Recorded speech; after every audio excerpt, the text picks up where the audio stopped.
అందరికీ నమస్కారం అండి. ఈరోజు కథ అదొక సూపర్ స్పెషాలిటీ హాస్పిటల్. అన్ని సౌకర్యాలతో, కొత్త కొత్త ఎక్విప్మెంట్స్తో నగరంలోనే ప్రసిద్ధి చెందింది.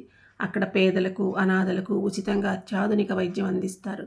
ఆ హాస్పిటల్ ఒక చారిటీ తరపున నడపబడుతోంది.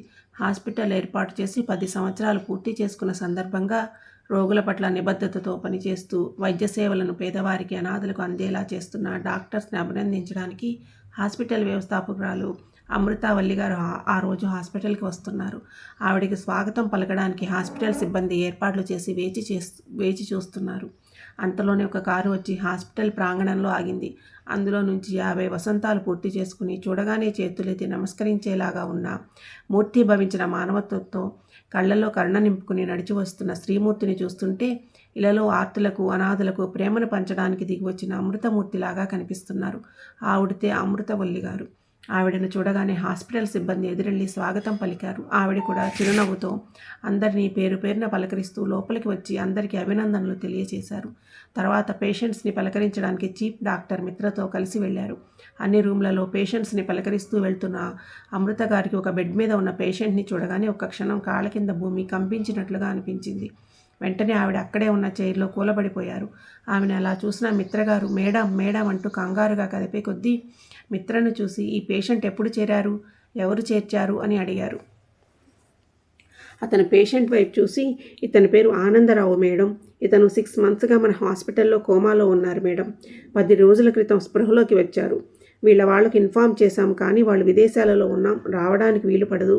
ఎంత డబ్బైనా పంపుతాం, కోలుకోగానే ఏదైనా వృద్ధాశ్రమంలో చేర్చమన్నారు మేడం అని చెప్పాడు డాక్టర్ మిత్ర. ఆ మాటలకు అమృత గారి కళ్ళల్లో నీళ్లు తిరిగాయి. అది చూసిన మిత్ర, ఇతను మీకు తెలుసా మేడం అని అడిగాడు. అవును మిత్ర, నాకు బాగా కావలసిన వారు. జాగ్రత్తగా చూసుకోండి, ఇప్పుడు ప్రాబ్లం లేదు కదా అన్నారు అమృత గారు మిత్రతో. లేదు మేడం, నర్సు ఇంజెక్షన్ చేసినందువల్ల మత్తుగా పడుకున్నారు, అంతే తప్ప ప్రాబ్లం ఏమీ లేదు. 1 అవర్కి మేలుకో వస్తుంది అన్నారు మిత్ర గారు. అలాగే, మేలుకో వస్తూనే నాకు ఇన్ఫామ్ చేయండి, అంతలోపు మిగతా పేషెంట్స్ని పలకరించి వస్తాను అంటూ వెళ్ళారు అమృత గారు. 1 గంట తర్వాత ఆనందరావుకు మేలుకో వచ్చిందని తెలిసి అతని రూమ్కి వెళ్ళారు అమృత గారు. అమృత గారిని చూసిన ఆనందరావు ఆనందం, బాధ కలిసి కళ్ళల్లో నీళ్లు చెంపలపై జారాయి. అది చూసిన అమృత గారు, ఏమైంది ఆనంద్, ఏంటి ఈ పరిస్థితి అంటూ అతని దగ్గరగా వచ్చి కన్నీళ్లు తుడిచింది. నీకు చేసిన ద్రోహానికి భగవంతుడు వేసిన శిక్ష అమృత ఇది, నన్ను క్షమించు అమృత అంటూ చిన్న పిల్లాళ్లాగా ఏడ్చేశాడు ఆనంద్. నువ్వు చేసింది ద్రోహం అని అనుకోకు ఆనంద్, జరిగిపోయిన కాలాన్ని వెనక్కి తీసుకురాలేం ఎవరము, దాన్ని తలుచుకుని బాధపడకు, నేను చాలా సంతోషంగా ఉన్నాను అంటూ ఓదార్చింది అమృత. నువ్వు దేవతవి అమృత, ఎక్కడున్నా సంతోషంగా ఉంటావు. నీలాంటి దేవతకి ద్రోహం చేసిన నాకు ఇలాంటి శిక్ష సరైందే. నువ్వు నన్ను క్షమించగలిగితే చాలు, ఏ శిక్షనైనా ఆనందంగా అనుభవిస్తా అని అన్నాడు ఆనంద్. ఇక వదిలే ఆనంద్, జరిగిపోయిన దాని గురించి వద్దు, నీ గురించి చెప్పు. ఏమైంది, ఎందుకు ఇలా దిక్కులేని వాడిలాగా ఇక్కడ ఉన్నావు? నీ భార్య, పిల్లలు ఎలా ఉన్నారు, ఏం చేస్తున్నారు అంది అమృత. 2 మగపిల్లలు అమృత. ఆ పెద్దబ్బాయి అశోక్ అమెరికాలో ఉన్నాడు, రెండోవాడు రేవంత్ ఇంగ్లాండ్లో ఉన్నాడు. వాళ్ళు వెళ్ళి 3 సంవత్సరాలు అవుతోంది, ఇంతవరకు రాలేదు. 2 సంవత్సరాల క్రితం జరిగిన యాక్సిడెంట్లో నా భార్య రేవతి చనిపోయింది. నేను చిన్న చిన్న గాయాలతో బయటపడ్డాను. అప్పుడు తల్లి చివరి చూపులకు కూడా రాలేదు పిల్లలు. రేవతి మరణం తర్వాత ఒంటరితనం నన్ను డిప్రెషన్లోకి లోను చేసింది. జీవితం పట్ల విరక్తి మొదలైంది. 6 నెలల క్రితం మెట్ల మీద నుంచి జారిపడ్డాను. ఇంట్లో పనివాళ్ళు హాస్పిటల్లో చేర్చారు. తర్వాత నేను కోమాలోకి వెళ్ళిపోయాను. 10 రోజుల క్రితం స్పృహలోకి రాగానే తెలిసిన విషయం నేను పడ్డాను అని, కోమాలోకి వెళ్ళానని. ఇక నమ్మకం లేదని తెలిసి వచ్చిన పిల్లలు ఆస్తులు అమ్మేసి హాస్పిటల్కు డబ్బులు కట్టి స్పృహలోకి వస్తే ఓల్డ్ ఏజ్ హోమ్లో చేర్చమన్నారట. డబ్బులు ఎంతైనా భరిస్తాము అన్నారట. ఈ మాటలు వినడానిక నన్ను ఇంకా బతికించాడు భగవంతుడు అని కుమిలిపోని క్షణం లేదు ఈ 10 రోజులుగా అమృత. నిన్ను చూసిన తర్వాత అర్థమైంది, నేను బతికున్నది కేవలం నీకు క్షమాపణ చెప్పడం కోసం మాత్రమే అని. నువ్వు క్షమించానని ఒక్క మాట చెప్పు చాలు, సంతోషంగా తుదిశ్వాస వదిలేస్తాను అంటూ అమృత పాదాలపై పడిపోయాడు ఆనంద్. ఆనంద్, ఏంటిది, లే ఆనంద్ లే అంటూ ఎంత కుదిపినా లేవలేదు ఆనంద్. అమృత డాక్టర్ని పిలిచింది కంగారుగా. డాక్టర్ ఆనంద్ను చెక్ చేసి, ఏం కాలేదులే మేడం, స్ట్రెస్ ఎక్కువై స్పృహ కోల్పోయాడు, ఇంజెక్షన్ చేశాను, 1 అవర్లో స్పృహలోకి వస్తాడు, నర్స్ జాగ్రత్తగా చూసుకో అని చెప్పి వెళ్ళాడు. మేడం, మీరు అలా కూర్చుని రిలాక్స్ అవ్వండి, నేను మేలుకో రాగానే చెప్తాను అంది నర్సు. అమృత బెడ్ పక్కనే ఉన్న చైర్లో కూర్చుని ఆనంద్ని చూస్తూ గతంలోకి వెళ్ళింది. సరిగ్గా 30 సంవత్సరాల క్రితం. అదొక కళ్యాణ మండపం, పెళ్లిపీటలపై అందమైన జంట. చూసిన వారందరూ చూడ చక్కని జంటని, సీతారాముల్లాగా ఉన్నారని అంటూ ఉంటే వింటూ మురిసిపోతున్నారు వధువరులు. పెళ్లి అట్టహాసంగా జరిపించారు వధువు తల్లిదండ్రులు. వారికి ఆమె ఏకైక సంతానం, కోట్ల ఆస్తికి వారసురాలు. బిడ్డ సుఖపడుతుందని తన ఆఫీసులోనే పనిచేస్తున్న అణుకువ, తెలివితేటలు, అందం అన్నీ కలగలిసిన అబ్బాయికి ఇచ్చి పెళ్లి జరిపించారు. పాణిగ్రహణం సమయంలో అందుకున్న చెయ్యి జీవితాంతం వదలనని భాష చేశాడు అతను. తన జీవితం ఇక అతని సొంతమని నిర్ణయించుకుంది ఆమె. పెళ్లి తర్వాత ఇంటికి వచ్చిన వధువరులను ఇంటి బయటే ఆపేసి పేరు చెప్పే వరకు రానిచ్చేదే లేదని వరుసైన వాళ్ళు అడ్డగించారు, ఆట పట్టించారు. ఇక తప్పించుకోలేమని తెలిసి నేను, నాలో సగమైన నా అర్ధాంగి అమృతవల్లి వచ్చాము అని చెప్పాడు పెళ్లి కొడుకు. ఇక అమ్మాయి వంతు అంటూ అందరూ గోల ప్రారంభించారు. ఇక తప్పక అమ్మాయి సిగ్గుపడుతూ నేను, మా వారు ఆనందరావు గారు వచ్చాము అంటూ సిగ్గుతో తలదించుకుంది కొత్త పెళ్లి కూతురు. లోనికి వెళ్ళిన వధువరుల చేత దేవుని దగ్గర దీపం పెట్టించి వెళ్ళి ఫ్రెష్ అయ్యి రండి అంటూ పంపింది ఆనంద్ అమ్మగారైన అలివేలు గారు. ఆనంద్, అమృత ఫ్రెష్ అయ్యి వచ్చేసరికి భోజనాల దగ్గర సిద్ధంగా ఉన్నారు కుటుంబ సభ్యులు అందరూ. దంపతులిద్దరినీ పక్కపక్కనే కూర్చోబెట్టి ఒకే ప్లేట్లో వడ్డించారు పడుచు పిల్లలు ఇక తినమని.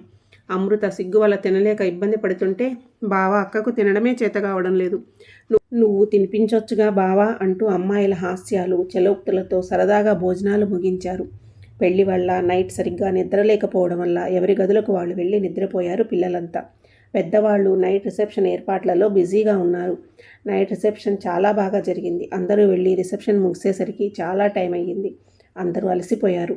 అలివేలు గారు వచ్చి తొందరగా వెళ్ళి నిద్రపో ఆనంద్, ఉదయం తొందరగా లేవాలి, వ్రతం ఉంది అని ఆనంద్కు చెప్పి నువ్వు నాతో రామ్మా, నా రూమ్లో పడుకుందువు అంటూ అమృతను తీసుకువెళ్లారు.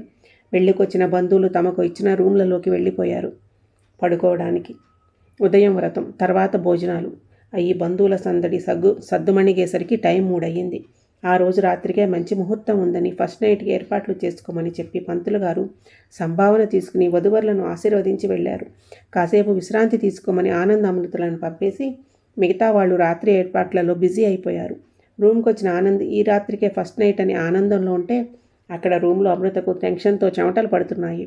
బయట పిల్ల బ్యాచ్ సాయంత్రం ఎలా ఆట పట్టించాలా అని ప్లాన్స్ వేసుకుంటున్నాయి. ఇలా ఎవరి ఆలోచనలతో ఎవరి పనులలో వాళ్ళు సాయంత్రం వరకు గడిపేశారు. సాయంత్రం 5:30కి ఆనంద్ అమృతలకు పన్నీటి స్నానం చేయించి మగవాళ్ళు ఆనంద్ను ఆట పట్టిస్తూ రెడీ చేశారు. అమృతను ఆడవాళ్ళు చలోక్తులతో అందంగా ముస్తాబు చేసే కొద్దీ టైము 6:30 అయ్యింది. కొత్త జంటతో కలిసి భోజనాలు చేసి వారి చేత సరదాగా ఆటలు ఆడించి సరస సంభాషణలతో అమ్మాయిలను ఉడికించి పంతులు గారు చెప్పిన టైం అవుతోందంటూ అబ్బాయిని రూమ్లోకి పంపారు మగవాళ్ళు. అమృత చేతికి పాల గ్లాసు ఇచ్చి ధైర్యం చెప్పి పంపింది అమృత తల్లి అరుణ. బెరుకుగా బిడియంగా రూమ్లోకి అడుగుపెట్టిన అమృతను చూసి ఆనంద్ ఇంతటి అందాన్ని కోరుకోకుండానే ఇచ్చిన దేవుడికి మనసులోనే కృతజ్ఞతలు చెప్పుకుని అమృత దగ్గరికి వచ్చాడు. ఆనంద్ తన దగ్గరికి వచ్చే కొద్దీ తన గుండె కొట్టుకునే వేగం రెట్టింపు అవుతోంది అమృతకు. శరీరం చిన్నగా వణుకుతోంది. అమృత పరిస్థితి గమనించిన ఆనంద్ చిరునవ్వుతో చేతిలోని పాల గ్లాస్ అందుకుని అమృత భుజం చుట్టూ చెయ్యి వేసి టెన్షన్ పడకు, నేను ఇబ్బంది పెట్టే విధంగా ప్రవర్తించను అంటూ ఆమెను బెడ్పై కూర్చోబెట్టి పక్కనే కూర్చుని తన గురించి, తన అలవాట్ల గురించి, చదువు, ఫ్రెండ్స్ ఇలా చెప్తుంటే కొద్ది కొద్దిగా తనలోని బెరుకు తగ్గి అతని మాటల మత్తులో పడిపోయి వినసాగింది. నిదానంగా ఆమె గురించి వివరాలు అడుగుతూ తమ భవిష్యత్తు ఎలా ఉండాలో ఊహిస్తూ ఇద్దరు కబుర్లలో టైం ఎంత గడిచిందో కూడా చూసుకోలేదు. కాసేపటికి ఇద్దరు స్నేహితుల్లాగా మారిపోయారు. ఇలా ఇద్దరు ఒకరి గురించి ఒకరు తెలుసుకుంటూ ఒకరిలో ఒకరు కలిసిపోయారు. అలా ఆనందాలే తప్ప అరమరికలు లేని సంసారం వారిది. వారి ఆనందాలు చూసి ఎవరి కళ్ళు ఓర్వలేకపోయాయో మరి, ఏ దేవుడు చిన్న చూపు చూశాడో మరి. 2 సంవత్సరాలు గడిచిన అమృత తల్లి కాలేకపోయింది. ఒకరోజు అందరి బలవంతం మీద హాస్పిటల్కి వెళ్తే ఇద్దరికి అన్ని పరీక్షలు చేసి ఆనందులో ఏ లోపం లేదు, అమృత గర్భం బిడ్డను మోసేందుకు అనువుగా లేదు, ఆమె తల్లయ్యే ఛాన్సే లేదని చెప్పింది డాక్టర్.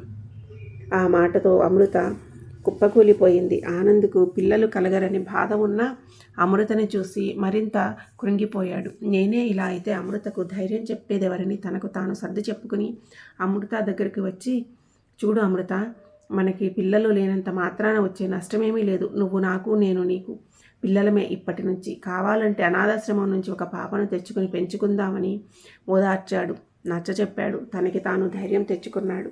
నెమ్మదిగా ఆనంద్ ప్రేమలో తనలోని బాధను మర్చిపోవడం మొదలుపెట్టింది అమృత.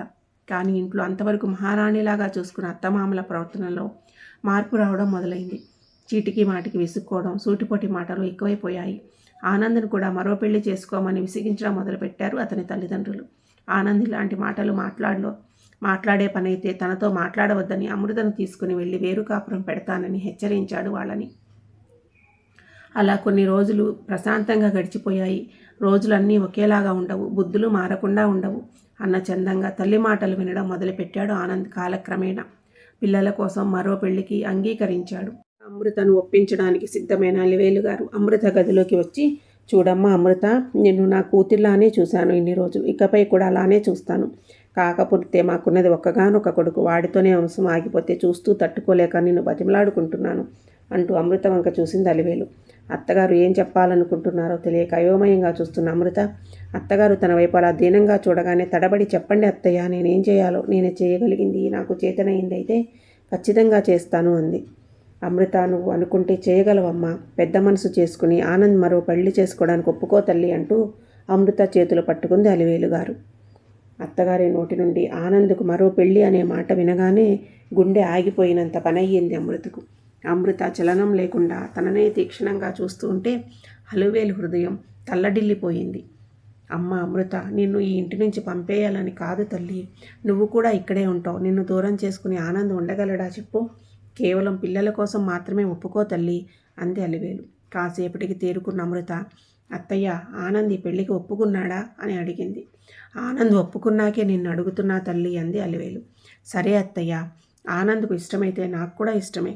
కాకపోతే నాకు విడాకులు ఇచ్చి తర్వాత పెళ్లి చేయండి అంటూ మేడ మీదకి వెళ్ళి గుండె లవిసేలాగా ఏడ్చింది అమృత. అలా వారి 3 ముళ్ల బంధం 3 సంవత్సరాలకే ముగిసిపోయింది. తర్వాత ఆనంద్ మరో పెళ్లి చేసుకున్నాడు. అమృత తన తండ్రి వ్యాపారాలు చూసుకుంటూ ఆస్తి మొత్తం ఒక చారిటీగా ఏర్పాటు చేసి అనాథ పిల్లలను, విధి వంచితులను, వృద్ధులను చేరదీసి ఓల్డేజ్ హోమ్స్, అనాథాశ్రమాలు, హాస్పిటల్స్, స్కూల్స్ కట్టించి ఎంతోమందికి అమ్మగా మారి వారి జీవితాలను అమృతమయం చేస్తోంది. ఇలా ఆమె జీవితానికి సార్థకం చేసుకోసాగింది. ప్రస్తుతం హాస్పిటల్లో నర్సు వచ్చి, మేడం, సరుకు మేలుకో వచ్చింది అని చెప్పడంతో గతం నుంచి బయటకు వచ్చింది అమృత. ఆనంద్ దగ్గరికి వెళ్ళి, ఇప్పుడు ఎలా ఉంది ఆనంద్ అంటూ అతని తలపై చెయ్యి వేసింది అమృత. అమృత చేతి స్పర్శలోని ప్రేమ, పవిత్రత అతని మనసుకు ప్రశాంతత కలిగించగా, బాగుంది అమృత అన్నాడు ఆనంద్. ఇక ఏమీ ఆలోచించకు ఆనంద్, నీ జీవితం గురించి. నువ్వు త్వరగా కోలుకుంటే నీ కోసం కొత్త జీవితం ఎదురు చూస్తుంది అని అంది అమృత. అమృత మాటల్లోని భరోసా అతనికి జీవితం పట్ల ఆశను, ధైర్యాన్ని కలిగించింది. ఈ వయసులో ఈ భరోసా అతనికి ఎంతో ధైర్యాన్ని ఇచ్చింది. 1 వారానికి పూర్తిగా కోలుకున్నాడు ఆనంద్. రోజు వచ్చి అతనితో కొంత సమయం గడుపుతూ అతని ఆలోచనలో మార్పు తెచ్చింది అమృత. అతను డిశ్చార్జ్ అయ్యే రోజు అమృత వచ్చి అతన్ని తనతో పాటుగా అమృతాలయానికి తీసుకుని వెళ్ళింది. అక్కడ అతనికి అన్ని సౌకర్యాలతో గదిని ఏర్పాటు చేసి అక్కడే ఉండమని, తనకు చేతనైన సేవ అక్కడి పిల్లలకు చేయమని చెప్పింది. అలా రోజులు ప్రశాంతంగా గడిచిపోతున్నాయి. ఇప్పుడు అక్కడ ఉన్న పిల్లలకి తండ్రిలా, తాతల, గురువుల, సేవకునిలా తన జీవితాన్ని ఆనందంగా గడుపుతున్నాడు. కడుపున పుడితేనే బిడ్డలు కాదు, అవసాన దశలో ఆనందాలు పంచి చేదోడు వాదోడుగా ఉన్న ప్రతి ఒక్కరూ మన బిడ్డలే అని గ్రహించాడు. అలా అమృత భరోసా ఆనంద్కు మరో జీవితాన్ని ఇచ్చింది.